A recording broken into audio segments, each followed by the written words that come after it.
ಒಂದು competition ನಡೀತಿರುತ್ತೆ. Competition ಅಲ್ಲಿ ದುಡ್ಡು ಗೆಲ್ಲೋದಕ್ಕಿಂತ ಬಂದವರೆಲ್ಲ ತುಂಬಾ ಕ್ರೂರವಾಗಿ ಸತ್ತೋದ್ರೆ ಹೇಗಿರುತ್ತೆ. ಹೌದು, ಅಂತದ್ದೇ ಒಂದು ಹಾರರ್ ಥ್ರಿಲ್ಲರ್ ಮೂವಿನ ನಾವು ಇವತ್ತು ನೋಡ್ತಿರೋದು. ಅಂದಂಗೆ ಮೂವಿ ಹೆಸರು ಲಿಯೋ ಅಂತ. ಈಗ ತುಂಬಾ ಟೈಮ್ ಅನ್ನ ವೇಸ್ಟ್ ಮಾಡದೆ ನಮ್ಮ ಮೈನ್ ಸ್ಟೋರಿ ಕಡೆಗೆ ಹೊರಟೋಗೋಣ.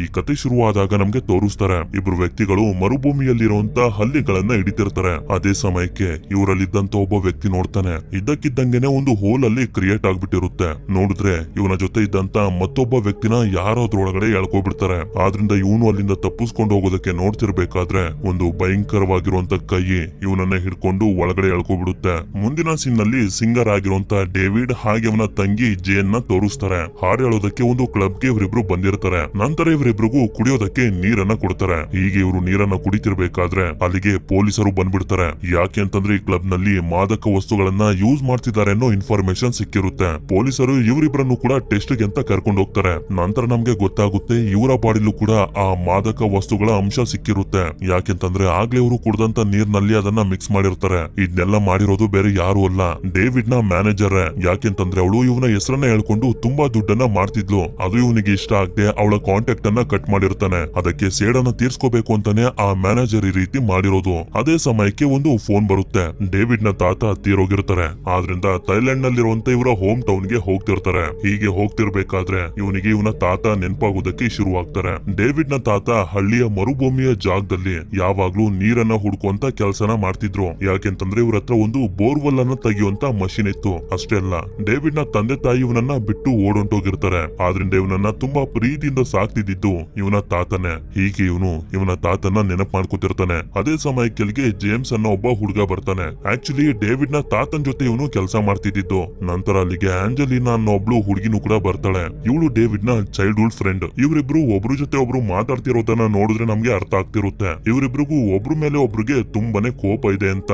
ಅಷ್ಟೇ ಅಲ್ಲ, ಆಂಜಲಿನಾ ಹತ್ರ ಒಂದು ಯೂಟ್ಯೂಬ್ ಚಾನಲ್ ಕೂಡ ಇರುತ್ತೆ. ಮತ್ತೊಂದ್ಸಲ ಸೀನ್ ಫ್ಲಾಶ್ ಬ್ಯಾಕ್ ಗೆ ಹೋದಾಗ ನಮ್ಗೆ ತೋರಿಸ್ತಾರೆ ಡೇವಿಡ್ ನ ತಾತ ಹಾಗೆ ಆಂಜಲಿನಾ ತಂದೆ ಇಬ್ರು ಕೂಡ ಫ್ರೆಂಡ್ಸ್ ಗಳು. ಅವತ್ತೇ ಡೇವಿಡ್ ಹಾಗೆ ಆಂಜಲಿನಾನು ಕೂಡ ಮೀಟ್ ಆಗಿದ್ದು. ಅವತ್ತಿಂದನೇ ಫ್ರೆಂಡ್ಸ್ ಕೂಡ ಆಗೋದ್ರು. ಇವರಿಬ್ರಿಗೂ ಪ್ರಾಣಿಗಳಿಗೆ ಹಿಂಸೆ ಕೊಡೋದು ಇಷ್ಟ ಇಲ್ಲದೆ ಇರೋದ್ರಿಂದ ಆಂಜಲಿನಾ ತಂದೆ ಹಿಡಿದಿದ್ದಂತ ಎಲ್ಲಾ ಹಲ್ಲಿಗಳನ್ನ ಬಿಟ್ಬಿಡ್ತಾರೆ. ನಂತರ ಡೇವಿಡ್ ತಾತನ ಅಂತಿಮ ಸಂಸ್ಕಾರ ಎಲ್ಲ ಮುಗಿದ್ಮೇಲೆ ಆಂಜಲಿನಾ ಅಲ್ಲಿಂದ ಹೊಟ್ಟೋಗ್ತಾಳೆ. ಆಗ ಜೇಮ್ಸ್ ಇವರಿಬ್ರಿಗೂ ತೋರಿಸ್ತಾನೆ ಇವರ ತಾತ ಡೇವಿಡ್ ಗೆ ಅಂತ ಬೋರ್ವೆಲ್ ಮಷೀನ್ ಇರುವಂತ ಕಾರ್ ಅನ್ನ ಬಿಟ್ಟೋಗಿರ್ತಾರೆ. ನಂತರ ಈ ಕಡೆ ನಮ್ಗೆ ತೋರಿಸ್ತಾರೆ ಮೂವಿಯ ಮೊದಲಲ್ಲಿ ಯಾವುದೋ ಒಂದು ಮಾನ್ಸ್ಟರ್ ಭೂಮಿಯ ಒಳಗಡೆ ಎಳ್ಕೊಂಡು ಹೊಂಟೋಗಿತ್ತಲ್ಲ, ಅವರಿಬ್ಬರ ಜೊತೆ ಇನ್ನು ತುಂಬಾ ಜನರನ್ನ ಆ ಮಾನ್ಸ್ಟರ್ ಇಲ್ಲಿ ಬಂದಿ ಮಾಡಿ ಇಟ್ಟಿರುತ್ತೆ. ಅಲ್ಲೇ ಇದ್ದಂತ ಒಬ್ಬ ವ್ಯಕ್ತಿನ ಅದು ಸಾಯಿಸಿ ತಿಂತಿರ್ಬೇಕಾದ್ರೆ ನಮ್ಗೆ ಗೊತ್ತಾಗುತ್ತೆ ಅದೊಂದು ಮಾನ್ಸ್ಟರ್ ಸೈಜ್ ನಲ್ಲಿರುವಂತ ಒಂದು ಹಲ್ಲಿ ಅಂತ.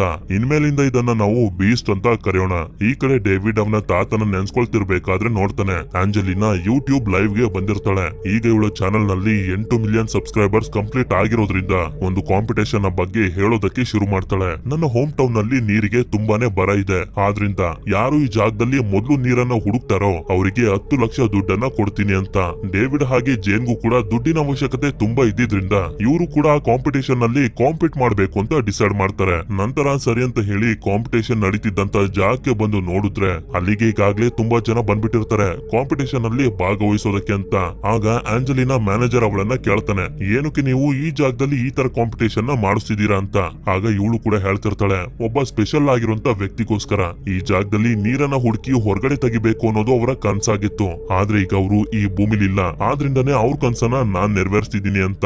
ಆಕ್ಚುಲಿ ಇವಳು ಮಾತಾಡ್ತಿರೋದು ಬೇರೆ ಯಾರ ಬಗ್ಗೆನೂ ಅಲ್ಲ, ಡೇವಿಡ್ ನ ತಾತನ ಬಗ್ಗೆನೆ. ಯಾಕೆಂತಂದ್ರೆ ಅವರು ಇವರ ಫ್ಯಾಮಿಲಿಗೆ ತುಂಬಾನೇ ಸಹಾಯ ಮಾಡಿರ್ತಾರೆ. ಆದ್ರಿಂದಾನೇ ಅವರ ಕನ್ಸನ್ನ ನಿಜ ಮಾಡೋದಕ್ಕೆ ಇವಳು ಹೊರಟಿರೋದು. ನಂತರ ಆಂಜಲಿನಾ ಅಲ್ಲಿಗೆ ಬಂದಿರೋರೆಲ್ಲರಿಗೂ ಆಲ್ ದ ಬೆಸ್ಟ್ ಹೇಳ್ತಾಳೆ. ಆಗ ಡೇವಿಡ್ ಹೇಳ್ತಾನೆ, ನೀನು ತುಂಬಾ ಬುದ್ಧಿವಂತೆ, ಇಷ್ಟು ಜನನ್ನೆಲ್ಲ ಕರ್ಸಿದ್ಯಾ, ಆದ್ರೆ ಪ್ರೈಸ್ ಮಾತ್ರ ಒಬ್ರಿಗೆ. ಅಕಸ್ಮಾತ್ ಎಲ್ಲಾರ್ಗು ನೀರ್ ಸಿಕ್ಬಿಟ್ರೆ ನಿನ್ಗೆ ಲಾಭ ಅಲ್ವಾ ಅಂತ. ಆದ್ರೆ ಆಂಜಲಿನಾ ಅದಕ್ಕೆ ತಲೆ ಕೆಡ್ಸ್ಕೊಳ್ದೆ ಇವನಿಗೂ ಕೂಡ ಆಲ್ ದ ಬೆಸ್ಟ್ ಹೇಳ್ತಾಳೆ. ಕಾಂಪಿಟೇಟರ್ಸ್ ಗಳಿಗೆಲ್ಲ ಹೇಳ್ತಾರೆ, ನಿಮ್ಗೇನಾದ್ರೂ ನೀರ್ ಸಿಕ್ತು ಅಂತಂದ್ರೆ ಫ್ಲೇರ್ ಗನ್ ಅನ್ನ ಕೊಟ್ಟಿರ್ತೀವಿ, ಅದನ್ನ ಮೇಲಕ್ಕೆ ಶೂಟ್ ಮಾಡಿ, ಆಗ ನಮ್ಗೆ ಗೊತ್ತಾಗುತ್ತೆ ನೀವು ನೀರನ್ನ ಹುಡುಕಿದ್ದೀರಾ ಅಂತ. ಸರಿ ಅಂತ ಹೇಳಿ ಎಲ್ಲರೂ ಕಾಂಪಿಟೇಷನ್ ಗೆ ರಿಜಿಸ್ಟರ್ ಮಾಡಿಸೋದಕ್ಕೆ ಅಂತ ಓಡೋಗ್ತಾರೆ. ಅದೇ ಸಮಯಕ್ಕೆ ಅಲ್ಲಿಗೆ ಬಾಸ್ಮಿ ಅನ್ನೋ ಒಬ್ಬ ವ್ಯಕ್ತಿ ಬರ್ತಾನೆ. ಇವನ ಪ್ರೊಫೆಷನ್ ಬೋರ್ವೆಲ್ ತೋಡೋದು. ಹಾಗೆ ಇವನು ಇಲ್ಲಿ ಆಂಜಲಿನನ್ನ ಇಂಪ್ರೆಸ್ ಮಾಡೋದಕ್ಕೆ ಟ್ರೈ ಮಾಡ್ತಿರ್ತಾನೆ. ಆದ್ರೆ ಅವಳು ಮಾತ್ರ ಇವನನ್ನ ಕಂಪ್ಲೀಟ್ ಆಗಿ ಇಗ್ನೋರ್ ಮಾಡ್ತಿರ್ತಾಳೆ. ಅದನ್ನ ನೋಡಿ ಡೇವಿಡ್ ನಗ್ತಿರ್ಬೇಕಾದ್ರೆ ಬಾಸ್ಮಿ ಬಾಸ್ಮಿ ಅವನಿಗೆ ಹೊಡೆಯೋದಕ್ ಹೋಗ್ತಾನೆ. ಆದ್ರೆ ಆಂಜಲಿನಾ ಹಾಗೆ ಅವಳ ಮ್ಯಾನೇಜರ್ ಬಾಸ್ಮಿಗೆ ಸಮಾಧಾನ ಮಾಡಿ ಅಲ್ಲಿಂದ ಕಳಿಸ್ತಾರೆ. ನಂತರ ಎಲ್ಲಾ ಕಂಟೆಸ್ಟೆಂಟ್ಸ್ ಗಳು ಅವರವರ ವೆಹಿಕಲ್ ಗಳನ್ನ ತಗೊಂಡು ರೆಡಿ ಆಗಿ ನಿಂತ್ಕೋತಾರೆ. ಆದ್ರಿಂದ ಎಲ್ಲರಿಗೂ ಫ್ಲೇರ್ ಗನ್ಸ್ ಗಳನ್ನ ಕೊಟ್ಟು ಕಾಂಪಿಟೇಷನ್ ಅನ್ನ ಸ್ಟಾರ್ಟ್ ಮಾಡ್ತಾರೆ. ಆದ್ರಿಂದ ಎಲ್ಲರೂ ನೀರನ್ನ ಹುಡ್ಕೊಂಡು ಹೋಗ್ತಾರೆ. ಅದೇ ಸಮಯಕ್ಕೆ ನಮ್ಗೆ ತೋರಿಸ್ತಾರೆ ಇದೇ ಜಾಗದ ಭೂಮಿ ಒಳಗಡೆ ಆ ಬೀಸ್ಟ್ ಕೂಡ ಇರುತ್ತೆ. ಈ ಕಡೆ ಇವ್ರು 3 ಜನ ಒಂದು ಜಾಗಕ್ಕೆ ಬಂದು ನೀರನ್ನ ಹುಡುಕೋದಕ್ಕೆ ಟ್ರೈ ಮಾಡ್ತಿರ್ತಾರೆ. ಆದ್ರೆ ಬಾಸ್ಮಿ ಮಾತ್ರ ಟೆಕ್ನಾಲಜಿಯನ್ನ ಯೂಸ್ ಮಾಡ್ಕೊಂಡು ನೀರನ್ನ ಹುಡುಕ್ತಾ ಒಂದೊಂದೇ ಜಾಗದಲ್ಲಿ ಭೂಮಿನ ತೋಡ್ತಿರ್ತಾನೆ. ಈ ಕಡೆ ಮತ್ತೊಂದು ಜಾಗದಲ್ಲಿ ನಮ್ಗೆ ಶ್ಯಾಂಗ್ ಅನ್ನೋ ಒಬ್ಬ ವ್ಯಕ್ತಿನ ತೋರಿಸ್ತಾರೆ. ಇವನ ಕಡೆ ಇಬ್ರು ವ್ಯಕ್ತಿಗಳನ್ನ ನೀರ್ ಹುಡ್ಕೋದಕ್ಕೆ ಅಂತ ಕಳಿಸ್ತಾನೆ. ಸರಿ ಅಂತ ಹೇಳಿ ಇವರು ಕೂಡ ನೀರನ್ನ ಹುಡುಕ್ತಿರ್ತಾರೆ. ಆದ್ರೆ ಶ್ಯಾಂಗ್ ಕಾರ್ ನಲ್ಲಿ ಕುಂತಿರ್ಬೇಕಾದ್ರೆ ಅವರು ಫೋನ್ ಮಾಡಿ ಹೇಳ್ತಾರೆ, ನಾವು ಮನೆಗೆ ಹೋಗ್ತಿದೀವಿ, ನಿಮ್ ಜೊತೆ ಕೆಲಸ ಮಾಡೋದಕ್ಕಾಗಲ್ಲ ಅಂತ.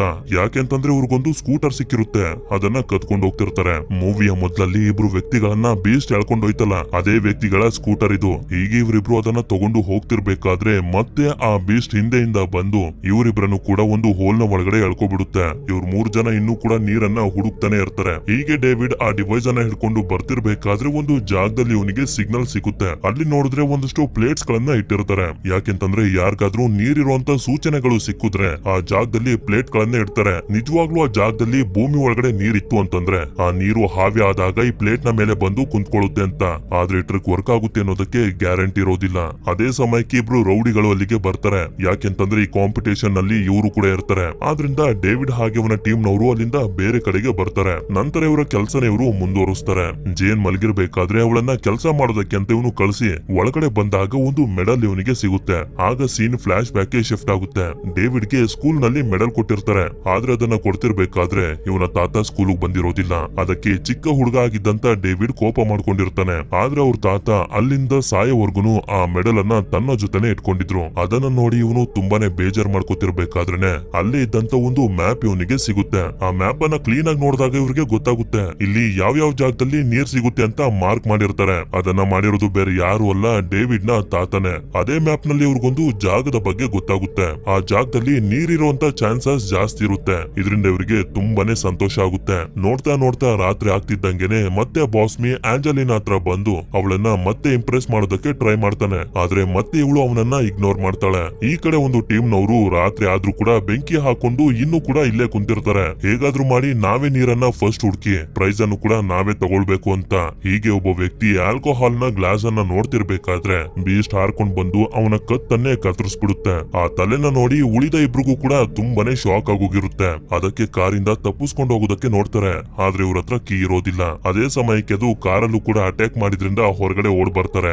ಆಗ ಸತ್ತು ಬಿದ್ದಿದ್ದಂತ ಒಬ್ಬ ವ್ಯಕ್ತಿ ಹತ್ರ ಕಾರ್ ಕೀ ಸಿಗುತ್ತೆ. ಅದನ್ನ ತಗೊಂಡು ಹೋಗೋದಕ್ಕೆ ನೋಡ್ತಿರ್ಬೇಕಾದ್ರೆ ಇವನ ಫ್ರೆಂಡ್ ಮುಂದೆ ನಿಂತಂಗೆ ನಿಂತ್ಕೊಬಿಟ್ಟಿರ್ತಾನೆ. ಏನಾಗಿರ್ಬೋದು ಅಂತ ಆಚೆ ಬಂದು ನೋಡಿದ್ರೆ ಬೀಸ್ಟ್ ಈಗಾಗ್ಲೇ ಅವನನ್ನ ಸಾಯಿಸಿ ಇವನನ್ನ ನೋಡ್ತಿರುತ್ತೆ. ನಂತರ ಮಾರನೇ ದಿನ ಆಂಜಲಿನಾ ಹಾಗೆ ಅವಳ ಟೀಮ್ ನವರಿಗೆ ನೆನ್ನೆ ಬೀಸ್ಟ್ ಇಂದ ಸತ್ತಂತ ಜನರ ಕಾರು ಸಿಗುತ್ತೆ. ಇವರೆಲ್ಲರೂ ಎಷ್ಟೇ ಹುಡುಕಿದ್ರು ಈ ಕಾರ್ ನ ಓನರ್ಸ್ ಗಳು ಎಲ್ಲಿದ್ದಾರೆ ಅಂತಾನೆ ಇವರಿಗೆ ಅರ್ಥ ಆಗೋದಿಲ್ಲ. ಆದ್ರಿಂದ ಆಂಜಲಿನಾ ಮ್ಯಾನೇಜರ್ ಸೈಲೆಂಟ್ ಆಗಿ ಸೈಡ್ ಬಂದು ಬಾಸ್ಮಿಗೆ ಕಾಲ್ ಮಾಡಿ ಹೇಳ್ತಾನೆ, 3 ಜನ ಮಿಸ್ ಆಗೋಗಿದ್ದಾರೆ, ತುಂಬಾ ರಿಸ್ಕ್ ಆಗ್ಬೋದು, ನಾವು ಕಾಂಪಿಟೇಷನ್ ನಿಲ್ಸ್ಬೇಕು ಅನ್ಕೊಂಡಿದೀವಿ ಅಂತ. ಆದ್ರೆ ಬಾಸ್ಮಿ ಅವನಿಗೆನೆ ಎದುರಿಸ್ತಾನೆ, ಯಾವುದೇ ಕಾರಣಕ್ಕೂ ಕೂಡ ನೀವು ಕಾಂಪಿಟೇಷನ್ ನಿಲ್ಲಿಸಬಾರ್ದು ಅಂತ. ಯಾಕೆಂತಂದ್ರೆ ಆ ಕಾಂಪಿಟೇಷನ್ ಇವನು ಗೆಲ್ಬೇಕು ಅಂತ ಅನ್ಕೊಂಡಿರ್ತಾನೆ. ಅಂದ್ರೆ ಮ್ಯಾನೇಜರ್ ಕೂಡ ಬಾಸ್ಮಿ ಜೊತೆ ಸೇರ್ಕೊಂಡಿದ್ದಾನೆ ಅಂತ. ಅಷ್ಟೇ ಅಲ್ಲ, ಈ ಬಾಸ್ಮಿ ನೀರನ್ನ ಹುಡ್ಕೋದಕ್ಕೆ ಬಾಂಬ್ ಅನ್ನು ಕೂಡ ತರಿಸ್ಕೊಂಡಿರ್ತಾನೆ. ನೆನ್ನೆ ರಾತ್ರಿ ಬೀಸ್ಟ್ ಅಟ್ಯಾಕ್ ಮಾಡಿದಾಗ ಕಾರ್ ನಲ್ಲಿ ಒಂದು ಹೋಲ್ ಆಗಿರುತ್ತೆ. ಆದ್ರೆ ಮ್ಯಾನೇಜರ್ ಮಾತ್ರ ಆಂಜಲಿನಾಗೆ ಇದ್ರ ಬಗ್ಗೆ ಏನು ಹೇಳೋದಿಲ್ಲ. ಯಾಕೆಂತಂದ್ರೆ ಕಾಂಪಿಟೇಷನ್ ಏನಾದ್ರೂ ನಿಂತೋದ್ರೆ ಬಾಸ್ಮಿ ನನಗೇನಾದ್ರೂ ಹೆಚ್ಚು ಕಡಿಮೆ ಮಾಡ್ತಾನೆ ಅಂತ. ಈ ಕಡೆ ಡೇವಿಡ್ ಹಾಗೆ ಅವನ ಟೀಮ್ ನವರಿಗೆ ಮ್ಯಾಪ್ ನಲ್ಲಿ ಆಗ್ಲೇ ಒಂದು ಜಾಗದ ಬಗ್ಗೆ ಗೊತ್ತಾಯ್ತಲ್ಲ, ನೀರು ಯಾವ ಜಾಗದಲ್ಲಿ ಜಾಸ್ತಿ ಸಿಗುವಂತ ಚಾನ್ಸಸ್ ಇದೆ ಅಂತ. ಅದೇ ಜಾಗಕ್ಕೆ ಬಂದು ತಲುಪಿರ್ತಾರೆ. ಇಲ್ಲೇ ಮುಂದೆ ನೋಡಿದ್ರೆ ಒಂದು ಗುಹೆ ಇರುತ್ತೆ. ಇದ್ರೊಳಗಡೆನೆ ನೀರಿರ್ಬೋದು ಅಂತ ಇವ್ರು 3 ಜನನು ಆ ಗುಹೆ ಒಳಗಡೆ ಎಂಟರ್ ಆಗ್ತಾರೆ. ಈ ಜಾಗ ಅಂತೂ ನೋಡೋದಕ್ಕೆ ತುಂಬಾನೇ ಭಯಂಕರವಾಗಿರುತ್ತೆ. ಯಾಕೆಂತಂದ್ರೆ ಏನೇನೋ ವಿಚಿತ್ರವಾಗಿರುವಂತ ಶಬ್ದಗಳು ಕೇಳಿಸ್ತಿರ್ತವೆ. ಸರಿ ಅಂತ ಹೇಳಿ ಇವರು ನೀರನ್ನ ಹುಡುಕ್ತಾ ಅಲ್ಲಿಂದ ಮುಂದೆ ಬಂದಾಗ ತುಂಬಾ ವಿಚಿತ್ರವಾಗಿರುವಂತ ಒಂದು ಗೋಡೆ ಇವರಿಗೆ ಸಿಗುತ್ತೆ. ಇದನ್ನ ನೋಡ್ತಿದ್ರೆ ಯಾರೋ ಬೇಕು ಅಂತಾನೆ ಈ ಗೋಡೆನ ಕ್ರಿಯೇಟ್ ಮಾಡಿರೋ ರೀತಿ ಇರುತ್ತೆ. ಆ ಗೋಡೆಯ ಮೇಲೆ ತೇವಾಂಶ ಇರೋದನ್ನ ನೋಡಿ ಇವರಿಗೆ ಕನ್ಫರ್ಮ್ ಆಗೋಗುತ್ತೆ ಈ ಗೋಡೆಯ ಹಿಂದೆ ನೀರಿದೆ ಅಂತ. ಇದರಿಂದ ಇವ್ರು 3 ಜನಕ್ಕೂ ತುಂಬಾನೇ ಸಂತೋಷ ಆಗೋಗುತ್ತೆ. ಈ ಕಾಂಪಿಟೇಷನ್ ನಲ್ಲಿ ನಾವು ಗೆಲ್ಲುವಂತ ಹಂತದಲ್ಲಿದ್ದೀವಿ ಅಂತ. ಅದೇ ಸಮಯಕ್ಕೆ ಜೇಮ್ಸ್ ನ ಹಿಂದೆ ಏನೋ ಹೋಗುತ್ತೆ. ಏನಿರ್ಬೋದು ಅಂತ ಇವನು ತುಂಬಾ ಗಾಬರಿಯಿಂದಾನೆ ನೋಡ್ತಿರ್ಬೇಕಾದ್ರೆ ಬೀಸ್ಟ್ ಅಲ್ಲಿಗೆ ಬಂದು ಇವನನ್ನ ಬಾಯಿಯ ಒಳಗಡೆ ಹಾಕೋಬಿಡುತ್ತೆ. ಇದರಿಂದ ಇವರಿಬ್ರು ಅಲ್ಲಿಂದ ತಪ್ಪಿಸ್ಕೊಂಡು ಹೋಗೋದಕ್ಕೆ ಪ್ರಯತ್ನ ಪಡ್ತಿರ್ತಾರೆ. ಈ ಕಡೆ ಬಾಸ್ಮಿ ನೀರನ್ನ ಹುಡ್ಕೋದಕ್ಕೆ ಬಾಂಬ್ ಅನ್ನ ಯೂಸ್ ಮಾಡ್ತಿರ್ಬೇಕಾದ್ರೆ ಆಂಜಲಿನಾ ಅಲ್ಲಿಗೆ ಬಂದು ಕೇಳ್ತಾಳೆ, ಕೇಳ್ತಾಳೆ, ಬಾಂಬ್ ಅನ್ನ ಯೂಸ್ ಮಾಡೋದಕ್ಕೆ ನಿನ್ಗೆ ಪರ್ಮಿಷನ್ ಇದೆಯಾ ಅಂತ. ಆದ್ರೆ ಇವ್ನ್ ಮಾತ್ರ ಅದಕ್ಕೆ ಸರಿಯಾಗಿ ಉತ್ತರ ಕೊಡ್ತಿರೋದಿಲ್ಲ. ಅದೇ ಸಮಯಕ್ಕೆ ಅಲ್ಲಿಗೆ ಡೇವಿಡ್ ಹಾಗೆ ಜೇನ್ ಆ ಜಾಗದಿಂದ ತಪ್ಪಿಸ್ಕೊಂಡ್ ಬಂದು, ಈ ಜಾಗದಲ್ಲಿ ಒಂದು ದೊಡ್ಡ ಮಾನ್ಸ್ಟರ್ ಇದೆ, ಅದು ಜೇಮ್ಸ್ ನ ನುಂಗ್ಬಿಡ್ತು, ನಡಿರಿ ಇಲ್ಲಿಂದ ಹೊಟ್ಟೋಗೋಣ ಅಂತ ಹೇಳಿದ್ರು ಕೂಡ ಇವ್ರ ಮಾತನ್ನ ಯಾರು ನಂಬೋದಿಲ್ಲ. ಅದೇ ಸಮಯಕ್ಕೆ ಆ ಜಾಗದಲ್ಲಿ ಒಂದು ಹೋಲ್ ಓಪನ್ ಆಗಿ ಬೀಸ್ಟ್ ಒಬ್ಬ ವ್ಯಕ್ತಿನ ಎಳ್ಕೊಬಿಡುತ್ತೆ. ಇದರಿಂದ ಎಲ್ಲರೂ ಅಲ್ಲೇ ಇದ್ದಂತ ಒಂದು ದೊಡ್ಡ ಟ್ರಕ್ ನ ಮೇಲೆ ಬರ್ತಾರೆ. ಈಗ ಇವರೆಲ್ಲರಿಗೂ ಡೇವಿಡ್ ಹಾಗೆ ಜೇನ್ ನ ಮಾತಿನ ಮೇಲೆ ನಂಬಿಕೆ ಬಂದಿರುತ್ತೆ. ಅದೇ ಸಮಯಕ್ಕೆ ಬೀಸ್ಟ್ ಕೂಡ ಅಲ್ಲಿಂದ ಮೇಲೆ ಬಂದು ಅಟ್ಯಾಕ್ ಮಾಡೋದಕ್ಕೆ ಶುರು ಮಾಡುತ್ತೆ. ಇದರಲ್ಲಿ ಮ್ಯಾನೇಜರ್ ಬೀಸ್ಟ್ ನ ಕೈಗೆ ಸಿಗಾಕೋಬಿಡ್ತಾನೆ. ಇದರಿಂದ ಅವನನ್ನ ತಿಂದು ಸಾಯಿಸ್ಬಿಡುತ್ತೆ. ಡೇವಿಡ್ ಹಾಗೆ ಆಂಜಲಿನಾ ಅದರಿಂದ ತಪ್ಪಿಸ್ಕೋಬೇಕು ಅಂತ ಆ ಹೋಲ್ ನ ಒಳಗಡೆ ಹಾರ್ಬಿಡ್ತಾರೆ. ಆದ್ರೆ ಜೇನ್ ಹಾಗೆ ಬಾಸ್ಮಿ ಟ್ರಕ್ ನ ಒಳಗಡೆ ಸೇರ್ಕೊಬಿಟ್ಟಿರ್ತಾರೆ. ಅವರು ಹೊರಗಡೆ ಬರ್ಲಿ ಅಂತ ಬೀಸ್ಟ್ ಕೂಡ ಕಾಯ್ತಿರುತ್ತೆ. ಈ ಕಡೆ ಇವರಿಬ್ರು ಆ ಹೋಲ್ ನ ಒಳಗಡೆ ಹಾರಿದ್ರಿಂದ ಗುಹೆಯ ಒಳಗಡೆ ಬಂದು ಬಿದ್ದಿರ್ತಾರೆ. ಅದಕ್ಕೆ ಇಲ್ಲಿಂದ ತಪ್ಪಿಸ್ಕೊಂಡು ಹೋಗೋದಕ್ಕೆ ದಾರಿ ಹುಡ್ಕೋದಕ್ಕೆ ಶುರು ಮಾಡ್ತಾರೆ. ಜೇನ್ ಹಾಗೆ ಬಾಸ್ಮಿ ಟ್ರಕ್ ನ ಒಳಗಡೆ ಬಚ್ಚಿಟ್ಕೊಂಡಿರ್ಬೇಕಾದ್ರೆ ನಮ್ಗೆ ತೋರಿಸ್ತಾರೆ. ಬೀಸ್ಟ್ ಇವರಿಬ್ರಿಗೋಸ್ಕರ ಕಾಯ್ಕೊಂಡು ಟ್ರಕ್ ನ ಮೇಲೆನೆ ಮಲ್ಕೋಬಿಟ್ಟಿರುತ್ತೆ. ಈ ಕಡೆ ಇವರಿಬ್ರು ದಾರಿನ ಹುಡುಕ್ತಿರ್ಬೇಕಾದ್ರೆ ಒಂದು ಫೋನ್ ನ ಸೌಂಡ್ ಇವರಿಗೆ ಕೇಳಿಸುತ್ತೆ. ಆದ್ರಿಂದ ಆ ಸೌಂಡ್ ನ ಫಾಲೋ ಮಾಡ್ಕೊಂಡು ಹೋಗೋದಕ್ಕೆ ಶುರು ಮಾಡ್ತಾರೆ. ಈ ಕಡೆ ಜೇನ್ ಹಾಗೆ ಬಾಸ್ಮಿ ತುಂಬಾ ಭಯದಿಂದನೇ ಟ್ರಕ್ ನ ಒಳಗಡೆ ಕುಂತಿರ್ಬೇಕಾದ್ರೆ ಪಕ್ಕದಲ್ಲೇ ಒಂದು ಕಾರ್ ಇರೋದು ಇವರಿಗೆ ಗೊತ್ತಾಗುತ್ತೆ. ಆ ಕಾರಿಂದ ತಪ್ಪಿಸ್ಕೊಂಡು ಹೋಗ್ಬೇಕು ಅಂತ ಡಿಸೈಡ್ ಮಾಡೇ ಬಿಡ್ತಾರೆ. ಆದ್ರಿಂದ ಫೋಟೋನ ತೆಗ್ದಿ ನೋಡಿದಾಗ ಇವರಿಗೆ ಗೊತ್ತಾಗುತ್ತೆ ಬೀಸ್ಟ್ ಮಲಗಿದೆ ಅಂತ.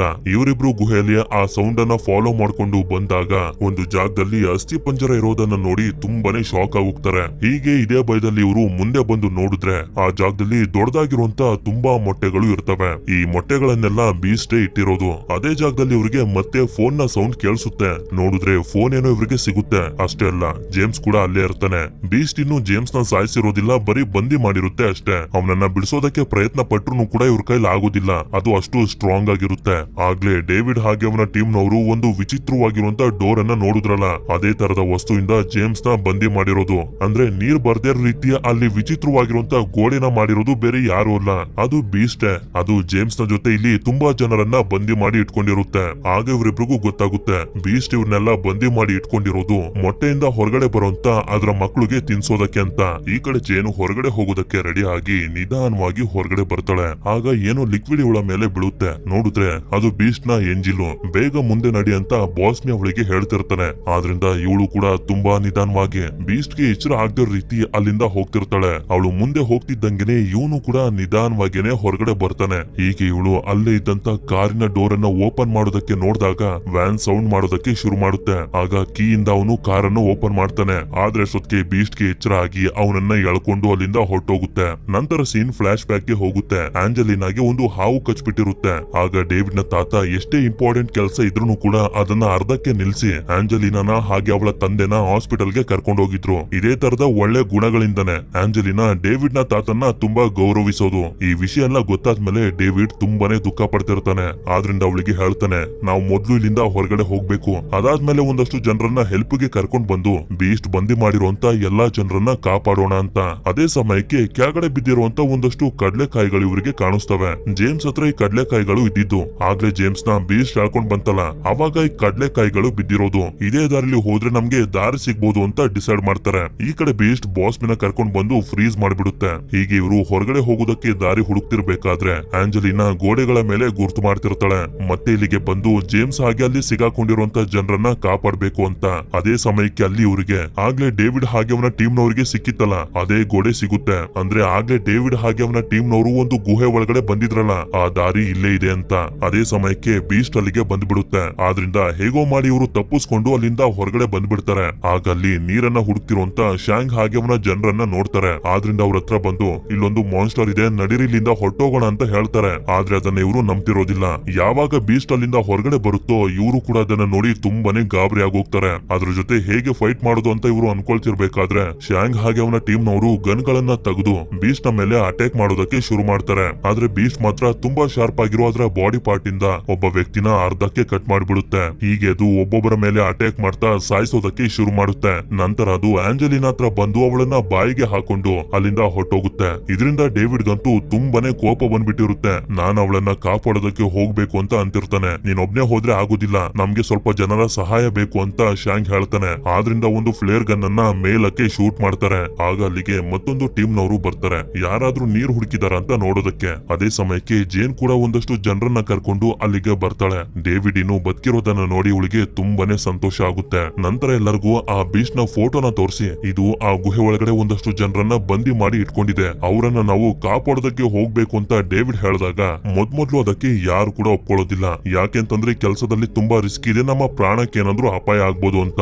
ಆದ್ರಿಂದ ಡೇವಿಡ್ ಹೇಳ್ತಾನೆ, ನನಗೆ ಗೊತ್ತು ನೀವ್ ಯಾರು ರಿಸ್ಕ್ ಅನ್ನ ತಗೊಳ್ಳೋದಕ್ಕೆ ರೆಡಿ ಇಲ್ಲ ಅಂತ, ಆದ್ರೆ ನಮ್ಮ ಹತ್ರ ಅವಕಾಶ ಇದೆ. ಆ ಗುಹೆ ಒಳಗಡೆ ಇರುವಂತ ಜನರನ್ನ ಕಾಪಾಡೋದಕ್ಕೆ ನಾವೆಲ್ಲರೂ ಒಟ್ಟಿಗೆ ಸೇರಿ ಕೆಲಸ ಮಾಡಿದ್ರೆ ಅವರನ್ನೆಲ್ಲ ಕಾಪಾಡಬಹುದು ಅಂತ. ಅದಕ್ಕೆ ಸ್ವಲ್ಪ ಯೋಚನೆ ಮಾಡಿ ಎಲ್ಲರೂ ಕೂಡ ಸರಿ ಅಂತ ಒಪ್ಕೋತಾರೆ. ಆದ್ರಿಂದ ಡೇವಿಡ್ ಅವನ ತಾತನ ನೆನ್ಸ್ಕೊಂಡು ಈ ಒಳ್ಳೆ ಕೆಲಸ ಮಾಡೋದಕ್ಕೆ ರೆಡಿ ಆಗ್ತಾನೆ. ಈ ಕಡೆ ಬೀಸ್ಟ್ ಆಂಜಲಿನಾನ ಕರ್ಕೊಂಡು ಬಂದು ಗುಹೆ ಒಳಗಡೆ ಇಡುತ್ತೆ. ಆಗ ಮೊಬೈಲ್ ಸೌಂಡ್ ಬಂದಿದ್ರಿಂದ ಅದು ಜೇಮ್ಸ್ ಹತ್ರ ಬರುತ್ತೆ. ಎಚ್ಚರ ಆದಾಗ ಅದನ್ನ ನೋಡ್ತಿದ್ದಂಗೆ ಇವನಿಗೆ ತುಂಬಾನೇ ಭಯ ಆಗೋಗುತ್ತೆ. ಆದ್ರೆ ಮೇಲಿಂದ ಏನೋ ಸೌಂಡ್ ಬರ್ತಿದೆ ಅಂತ ಬೀಸ್ಟ್ ಆ ಕಡೆಗೆ ಹೋಗುತ್ತೆ. ಯಾಕೆಂತಂದ್ರೆ ಮೇಲೆ ಇವರು ಜೋರಾಗಿ ಸಾಂಗ್ ಅನ್ನ ಹಾಕಿರ್ತಾರೆ, ಯಾಕೆಂತಂದ್ರೆ ಬೀಸ್ಟ್ ಇಲ್ಲಿಗೆ ಬರ್ಲಿ ಅಂತ. ಅದು ಬರ್ತಿದ್ದಂಗೆನೆ ಅದನ್ನ ಹಿಡಿಯೋದಕ್ಕೆ ಇವರು ಎಲ್ಲಾ ತಯಾರನ್ನು ಮಾಡ್ಕೊಂಡಿರ್ತಾರೆ. ಹಾಗೆ ಸ್ವಲ್ಪ ಜನ ಗುಹೆ ಒಳಗಡೆ ಹೋಗ್ತಿರ್ತಾರೆ, ಬೀಸ್ಟ್ ಬಂದಿ ಮಾಡಿ ಇಟ್ಟಿರುವಂತ ಜನರನ್ನ ಕಾಪಾಡೋದಕ್ಕೆ ಅಂತ. ಆ ಸೌಂಡ್ ಅನ್ನ ಕೇಳಿಸ್ಕೊಂಡು ಬೀಸ್ಟ್ ಮೇಲಕ್ಕೆ ಬಂದಾಗ ಒಂದು ಸ್ಟ್ರಾಂಗ್ ಆಗಿರುವಂತ ವೈರ್ ಅನ್ನ ಯೂಸ್ ಮಾಡ್ಕೊಂಡು ಅದನ್ನ ಹಿಡಿತಾರೆ. ಈ ಕಡೆ ಜೇಮ್ಸ್ ಆಂಜಲಿನಾನ ಎದ್ದೋಳಿಸ್ತಾನೆ. ಇವಳು ಕೂಡ ಸ್ವಲ್ಪ ಗಾಬರಿ ಆಗೋಗಿರ್ತಾಳೆ. ಇವರೆಲ್ಲರೂ ಬೀಸ್ಟ್ ನ ಸಾಯಿಸೋದಕ್ಕೆ ಪ್ರಯತ್ನ ಪಡ್ತಿರ್ಬೇಕಾದ್ರೆ ಅದು ವೈರ್ ಇಂದ ಬಿಡಿಸ್ಕೊಬಿಡುತ್ತೆ. ಆದ್ರೂ ಕೂಡ ಡೇವಿಡ್ ಅದಕ್ಕೆ ಚುಚ್ಚಿ ಕಾರಿಂದ ಹೊರಗಡೆ ಬರ್ತಾನೆ. ಅದೇ ಸಮಯಕ್ಕೆ ಅದರ ಮುಖದ ಮೇಲೆ ಬೆಂಕಿ ಹಾಕಿದ್ರಿಂದ ಅದು ಮತ್ತೆ ಗುಹೆ ಒಳಗಡೆ ಹೊಟ್ಟೋಗುತ್ತೆ. ಅಂದ್ರೆ ಈಗ ಜೇನ್ ಹಾಗೆ ಅವಳ ಟೀಮ್ ನವರು ಡೇಂಜರ್ ಅಲ್ಲಿ ಇದ್ದಾರೆ ಅಂತ. ಯಾಕೆಂತಂದ್ರೆ ಇವರು ಗುಹೆ ಒಳಗಡೆ ಬಂದು ಬೀಸ್ಟ್ ಬಂದಿ ಮಾಡಿ ಇಟ್ಟಿರುವಂತ ಜನರನ್ನೆಲ್ಲ ಬಿಡಿಸ್ತಿದಾರಲ್ಲ, ಅದಕ್ಕೆ ಇವರೆಲ್ಲರೂ ಕಾರ್ ನಲ್ಲಿ ಆ ಗುಹೆ ಇರುವಂತ ಜಾಗಕ್ಕೆ ಹೋಗ್ತಿರ್ತಾರೆ. ಅಷ್ಟೊತ್ತಿಗೆ ಇವರೆಲ್ಲರೂ ಫ್ರೀ ಆಗೋಗಿರೋದ್ರಿಂದ ಅಲ್ಲಿಂದ ಹೊರಗಡೆ ಬರೋದಕ್ಕೆ ಶುರು ಮಾಡಿರ್ತಾರೆ. ಅದೇ ಸಮಯಕ್ಕೆ ಬೀಸ್ಟ್ ಬರ್ತಿರುವಂತ ಸೌಂಡ್ ಇವರಿಗೆ ಕೇಳಿಸಿದ್ರಿಂದ ಬಾಸ್ಮಿ ಹೆದರ್ಕೊಂಡು ಅಲ್ಲಿಂದ ಬೇರೆ ದಾರಿಲಿ ಹೊರಟೋಗ್ತಾನೆ. ಇವರೆಲ್ಲರನ್ನು ಮುಂದೆ ಕಳಿಸಿ ಆಂಜಲಿನಾ ಬಾಸ್ಮಿನ ಹುಡ್ಕೊಂಡು ಹೋಗ್ತಾಳೆ. ಎಲ್ಲರೂ ಅಲ್ಲಿಂದ ಹೊರಗಡೆ ಬರ್ತಿದ್ದಂಗೆನೆ ಇವರು ಕೂಡ ಅಲ್ಲಿಗೆ ಬಂದು ತಲುಪಿರ್ತಾರೆ. ಆಗ ಇವರೆಲ್ಲರಿಗೂ ಗೊತ್ತಾಗುತ್ತೆ ಆಂಜಲಿನಾ ಬಾಸ್ಮಿನ ಹುಡ್ಕೊಂಡು ಇನ್ನೂ ಕೂಡ ಅಲ್ಲೇ ಇದ್ದಾಳೆ ಅಂತ. ಅಷ್ಟೇ ಅಲ್ಲ, ಈಗಾಗ್ಲೇ ಡೇವಿಡ್ ನೋಡಿದ್ದಂತ ಆ ವಿಚಿತ್ರವಾಗಿರುವಂತಹ ಗೋಡೆ ಮೇಲೆ ಇವರೆಲ್ಲರೂ ಬಾಂಬ್ ಗಳನ್ನ ಫಿಕ್ಸ್ ಮಾಡ್ಬಿಟ್ಟು ಬಂದಿರ್ತಾರೆ. ಆದ್ರಿಂದ ಡೇವಿಡ್ ಡಿಸೈಡ್ ಮಾಡ್ತಾನೆ ಆಂಜಲಿನಾ ಹಾಗೆ ಬಾಸ್ಮಿನ ಕಾಪಾಡ್ಬೇಕು ಅಂತ. ಆದ್ರಿಂದ ಆ ಬಾಂಬ್ ಗಳ ರಿಮೋಟ್ ಕಂಟ್ರೋಲರ್ ನ ಈಸ್ಕೊಂಡು ಇವರೆಲ್ಲರಿಗೂ ಹೇಳ್ತಾನೆ, ನೀವೆಲ್ಲರೂ ಇಲ್ಲಿಂದ ಸೇಫ್ ಆಗಿರುವಂತ ಜಾಗಕ್ಕೆ ಹೊಟ್ಟೋಗಿ, ನಾನು ಅವರಿಬ್ಬರನ್ನ ಕಾಪಾಡಿ ಕರ್ಕೊಂಡ್ ಬರ್ತೀನಿ ಅಂತ. ಅದಕ್ಕೆ ಎಲ್ರು ಕೂಡ ಸರಿ ಅಂತ ಒಪ್ಕೋತಾರೆ. ಈ ಕಡೆ ಗುಹೆ ಒಳಗಡೆ ಆಂಜಲಿನಾ ಬಾಸ್ಮಿನ ಹುಡುಕ್ತಿದ್ರೆ ಇವಳನ್ನ ಹುಡ್ಕೊಂಡು ಡೇವಿಡ್ ಗುಹೆ ಒಳಗಡೆ ಬಂದಿರ್ತಾನೆ. ನಂತರ ಒಂದು ಜಾಗದಲ್ಲಿ ಇವಳಿಗೆ ಬಾಸ್ಮಿ ಸಿಕ್ಬಿಡ್ತಾನೆ. ಸರಿ ಅಂತ ಇವರಿಬ್ರು ಅಲ್ಲಿಂದ ಹೋಗೋದಕ್ಕೆ ನೋಡ್ತಿರ್ಬೇಕಾದ್ರೆ ಅಲ್ಲಿಗೆ ಬೀಸ್ಟ್ ಕೂಡ ಬಂದು ತಲುಪಿರುತ್ತೆ. ಇನ್ನೇನು ಅದು ಇವಳ ಮೇಲೆ ಅಟ್ಯಾಕ್ ಮಾಡ್ಬೇಕು ಅಂತ ಅನ್ಕೊಳ್ಳೋಷ್ಟ್ರಲ್ಲಿ ಅಲ್ಲಿಗೆ ಡೇವಿಡ್ ಬಂದು ಬೀಸ್ಟ್ ಮೇಲೆನೆ ಅಟ್ಯಾಕ್ ಮಾಡ್ಬಿಡ್ತಾನೆ. ಹಾಗೆ ಇಲ್ಲಿಂದ ಹೋಗು ಅಂತ ಆಂಜಲಿನಾಗೆ ಹೇಳ್ತಿರ್ತಾನೆ. ಹೇಗೋ ಮಾಡಿ ಇವರಿಬ್ರು ಆ ಬೀಸ್ಟ್ ಇಂದ ತಪ್ಪಿಸ್ಕೊಂಡು ಅಲ್ಲಿಂದ ಬೇರೆ ಜಾಗಕ್ಕೆ ಬಂದ್ಬಿಡ್ತಾರೆ. ಆದ್ರೆ ಇದು ಹೊರಗಡೆ ಹೋಗುವಂತ ದಾರಿ ಅಲ್ಲ. ಆಗ ನನ್ನ ಹತ್ರ ಬೇರೆ ಪ್ಲಾನ್ ಇದೆ ಅಂತ ಹೇಳಿ ಅವಳಿಗೆ ಫ್ಲೇರ್ ಗನ್ ಅನ್ನ ತೋರಿಸ್ತಾನೆ. ನಂತರ ಇವನ ಗಮನ ಆಂಜಲಿನಾ ಮೇಲೆ ಹೋದಾಗ ಗೊತ್ತಾಗುತ್ತೆ ಬೀಸ್ಟ್ ಈಗಾಗ್ಲೇ ಅವಳನ್ನ ವಶಕ್ಕೆ ತಗೋಬಿಟ್ಟಿದೆ ಅಂತ. ಇನ್ನೇನು ಅದು ಇವಳ ಮೇಲೆ ಅಟ್ಯಾಕ್ ಮಾಡ್ಬೇಕು ಅಂತ ಅನ್ಕೊಳ್ಳೋಷ್ಟ್ರಲ್ಲಿ ಡೇವಿಡ್ ಅದಕ್ಕೆ ಫ್ಲೇರ್ ಗನ್ ಇಂದ ಶೂಟ್ ಮಾಡ್ತಾನೆ. ನಂತರ ಟೈಮ್ ಸಿಕ್ತಿದ್ದಂಗೆನೆ ಒಂದು ವಿಡಿಯೋನ ಅಲ್ಲಿಟ್ಟು ಅದನ್ನ ಡಿಸ್ಟ್ರಾಕ್ಟ್ ಮಾಡ್ತಾ ಅಲ್ಲಿಂದ ಹೊರಗಡೆ ಬಂದು ಬಾಂಬ್ ಅನ್ನ ಬ್ಲಾಸ್ಟ್ ಮಾಡ್ಬಿಡ್ತಾನೆ. ಇದರಿಂದ ಗೋಡೆ ಹಿಂದೆ ಇದ್ದಂತ ನೀರೆಲ್ಲ ಹೊರಗಡೆ ಬರ್ತಿರುತ್ತೆ. ಇವರು ಕೂಡ ತುಂಬಾ ಕಷ್ಟಪಟ್ಟು ಓಡ್ ಬರ್ತಾ ಮತ್ತೊಂದು ದಾರಿಯಿಂದ ಸ್ವಲ್ಪ ಮೇಲ್ ಬರ್ತಾರೆ. ಆದ್ರೆ ಮತ್ತೆ ಬೀಸ್ಟ್ ಅಲ್ಲಿಗೆ ಬಂದು ಡೇವಿಡ್ ನ ಮೇಲೆ ಅಟ್ಯಾಕ್ ಮಾಡ್ತಿರ್ಬೇಕಾದ್ರೆ ನನ್ನ ಬಿಟ್ಟು ಇಲ್ಲಿಂದ ಹೊಟ್ಟೋಗು ಅಂತ ಹೇಳ್ತಿರ್ತಾನೆ. ಆದ್ರೆ ಆಂಜಲಿನಾ ಮಾತ್ರ ಅವನನ್ನ ಬಿಟ್ಟು ಹೋಗೋದಕ್ಕೆ ಒಪ್ಕೊಳ್ತಿರೋದಿಲ್ಲ. ಅಷ್ಟೊತ್ತಿಗೆ ತುಂಬಾ ಫೋರ್ಸ್ ಆಗಿ ನೀರು ಬಂದಿದ್ರಿಂದ ಬೀಸ್ಟ್ ಆ ನೀರ್ನಲ್ಲಿ ಕುಚ್ಕೊಂಡು ಅಲ್ಲಿಂದ ಹೊಟ್ಟೋಗುತ್ತೆ. ಆಗ ಇವರಿಬ್ರು ಕೂಡ ತುಂಬಾ ಕಷ್ಟಪಟ್ಟು ಅಲ್ಲಿಂದ ಹೊರಗಡೆ ಬಂದ್ಬಿಡ್ತಾರೆ. ಅದೇ ಸಮಯಕ್ಕೆ ಅಲ್ಲಿಗೆ ಜೇಮ್ಸ್ ಹಾಗೆ ಜೇನ್ ಕೂಡ ಬರ್ತಾರೆ. ಇನ್ನು ಇವರಿಬ್ರು ಬದುಕಿರೋದನ್ನ ನೋಡಿ ಇವರಿಬ್ರಿಗೂ ತುಂಬಾನೇ ಸಂತೋಷ ಆಗುತ್ತೆ. ಹೀಗೆ ಇವರು ಮಾತಾಡ್ತಿರ್ಬೇಕಾದ್ರೆ ನೀರು ಭೂಮಿನ ಸೀಳ್ಕೊಂಡು ಮೇಲಕ್ಕೆ ಬರೋದಕ್ಕೆ ಶುರುವಾಗುತ್ತೆ. ಅಂದ್ರೆ ಇಷ್ಟು ದಿನ ಬೀಸ್ಟ್ ಆ ಗೋಡೆನ ಕಟ್ಟಿ ನೀರನ್ನ ತಡೆದಿದ್ರಿಂದಾನೆ ಇಷ್ಟು ದಿನ ಈ ಜಾಗದಲ್ಲಿ ನೀರಿಗೆ ಬರ ಇದ್ದಿದ್ದು. ಈಗ ಪ್ರಾಬ್ಲಮ್ ಸಾಲ್ವ್ ಆಗಿರೋದ್ರಿಂದ ಎಲ್ಲರೂ ಕೂಡ ತುಂಬಾನೇ ಸಂತೋಷವಾಗಿರ್ತಾರೆ. ಅಷ್ಟೇ ಅಲ್ಲ, ಜೇಮ್ಸ್ ಒಂದು ಲಾಟರಿನೂ ಕೂಡ ವಿನ್ ಆಗಿರ್ತಾನೆ.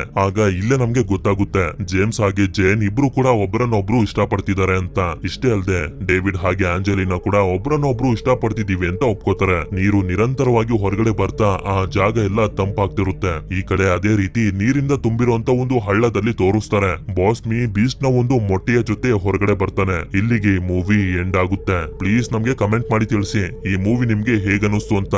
ಅಕಸ್ಮಾತ್ ಸ್ವಲ್ಪನಾದ್ರೂ ಇಷ್ಟ ಆಗಿತ್ತು ಅಂತಂದ್ರೆ ಲೈಕ್ ಮಾಡಿ. ಸಿಗೋಣ ಮತ್ತೊಂದು ಅಮೇಜಿಂಗ್ ಆಗಿರುವಂತ ಮೂವಿ ಜೊತೆಗೆ. Until then stay tune Mister Explainer Kannada.